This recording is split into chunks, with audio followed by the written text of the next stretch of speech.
ඔය ඇත්තන්ගේ ස්වාමි පුරුෂයා ඊළඟ ආත්මෙත් ඔයත් ප්‍රාර්ථනා කරනවද? ඔව් කියලා කිව්වොත් බොරු කිව්වා වෙනවා. නෑ කියලා කිව්වොත් බත් නැති වෙනවා. ඔය ඇත්තෝ දෙලොවක් අතර ඉන්නේ. ඇත්තටම හිතින් අහලා බලන්න ස්වාමීන් වහන්සේ මේ උපදින නුවරකවත් උපදින්න නැත්නම් මං කැමතියි. ಜಾති තෙපා ස්වාමීන් වහන්සේ ඔය මිනිහනම්. එහෙම ප්‍රාර්ථනා කරන අය බොහොමයක් ඉන්නවා. මම එක දවසක් ඔය කරපු ධර්මදේශනාවක ඔය ප්‍රශ්නේ ඇහුවා. සමාජ මාධ්‍යයේ මොකද්ද වීඩියෝ එක ඔය කෑල්ල විතරක් කපලා අරගෙන දාලා තිබුණා මේ TikTokද මොකද්ද ඒකට දාලා තිබුණා.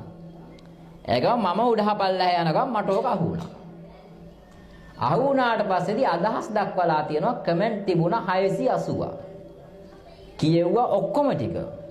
හැම එකේම තිබුණ එපා කියලා. ಜಾතිවත් එපා කියලා තිබුණා.